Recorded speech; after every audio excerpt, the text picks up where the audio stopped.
All right, welcome everyone.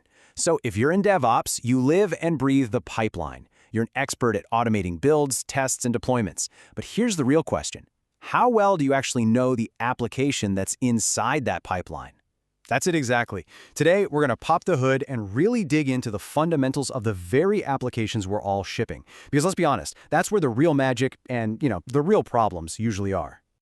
Okay, Ben, let's just dive right in with the one phrase that gives every single DevOps engineer a migraine. Oh, I know this one. It's the classic, isn't it? But it works on my machine. Everything's running beautifully on your laptop, and then the second it hits the CI server, boom, complete failure. So what's really going on? Is it the pipeline's fault, or is it something deeper? You totally nailed it. Our first reaction is almost always to blame the tools, right? We're digging through Jenkins logs, we're second-guessing the Docker file, we're cursing the GitLab runners. But 9 times out of 10, that's just chasing the symptoms. The real problem, the root cause, is almost always in the system itself. We're talking about the source code, its dependencies, and its runtime. Understanding that stuff is what takes you from being a good DevOps engineer to a great one. So let's start this investigation at square one, the blueprints. We have to understand how the code a developer actually writes gets turned into something a computer can understand and run. Yeah, and at a really high level, there are two main ways this happens. On one side, you've got compiled languages, like Java or C++. Think of this like translating an entire book from one language to another before anyone even tries to read it. It's all done up front. And on the other side, you've got interpreted languages, like Python or Node.js. This is more like having a live interpreter with you, translating each sentence as you go, line by line. It's happening in real time. And with Java, you can really see that two-step process right here. First, you run the java command. That compiles your source code into something called bytecode. That's your .class file. That's the translation. And only after that's done can you actually run the program with the Java command. For us in DevOps, this is super important. You have a distinct, explicit build artifact that gets created before the application ever runs. Now look at Python. It just looks so much simpler, doesn't it? It's just one command, python main.py. It kind of feels like magic. There's no obvious build step. But is it really skipping that whole step? Or is there something clever happening in the background that just makes it look that easy? That is the perfect question. And the answer to that little mystery also solves a much, much bigger problem. Portability. How do you get the same code to run absolutely anywhere? Let's think of it as building a universal factory. And that universal factory, well, that's the virtual machine, or VM. And fun fact, both Java and Python use one. Its whole job is to create a perfectly standard, predictable environment for the code to execute in. And that answers our Python question. Python actually does compile your code to bytecode. It's usually in a hidden .pyc file, but the interpreter and the VM handle all of that for you seamlessly. It's the VM that lets that very same bytecode run perfectly, whether it's on a Linux server, a Windows desktop, or a macOS laptop. So this really is the core of the whole portability issue, right? How can you have one single compiled file that just works on Windows, macOS, and Linux? Because deep down at the OS level, they all speak slightly different languages. The virtual machine is the brilliant solution. It sits right in the middle, acting as this universal translator between the application's bytecode and whatever operating system it's sitting on. So the developer gets to write once, and the VM handles the run anywhere part. For anyone in DevOps, this whole concept should be ringing a bell. This idea of abstracting away the OS, it's the direct ancestor of containerization. Seriously, before we had Docker, we had the JVM. Okay, so we've got our blueprints, and we've got our universal factory. But, no factory can build anything complex from scratch. It needs a supply chain to bring in all the raw materials. And in the software world, those raw materials are dependencies. It's all the external code, the libraries that our own application needs to function.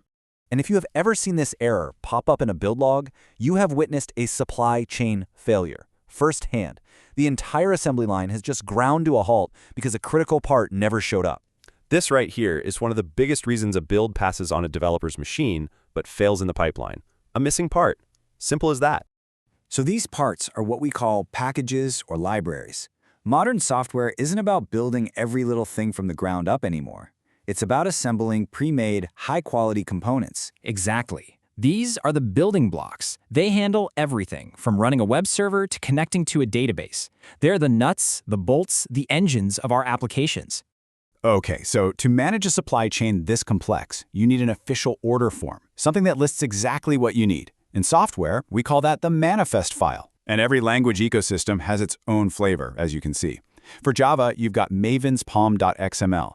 For Node.js, it's package.json. And for Python, requirements.txt.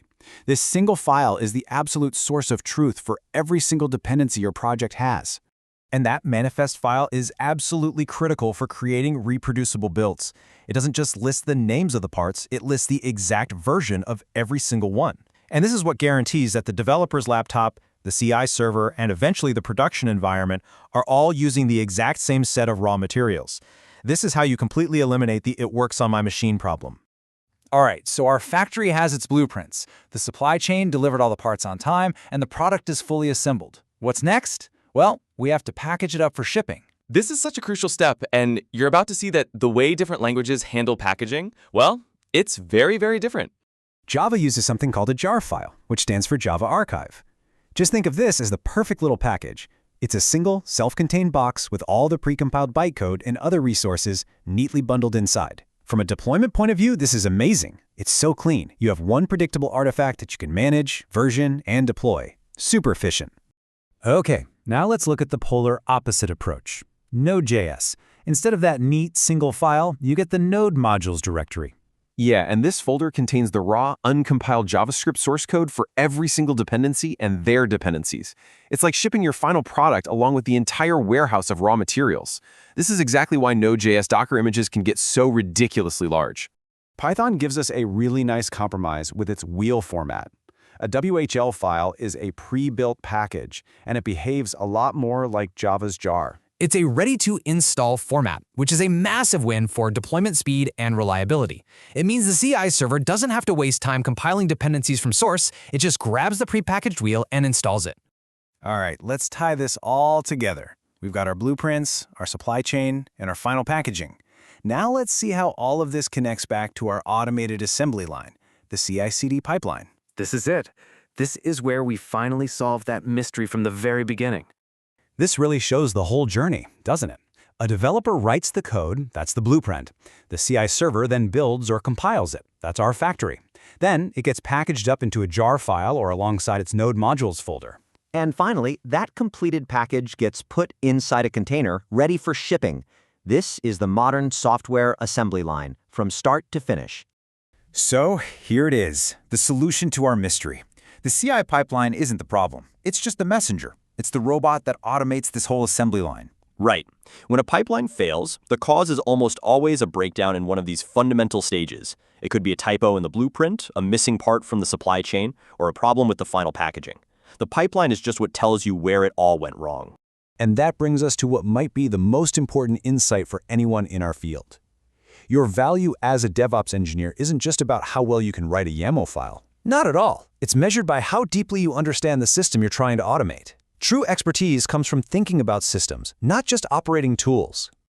So, the next time you see that pipeline turn red, your first thought shouldn't be to blame the tool. You've got to look deeper. Is it a problem with the code, the dependencies, the packaging? Because that really is the main takeaway. DevOps isn't just about operating pipelines. It's about understanding and ultimately operating systems.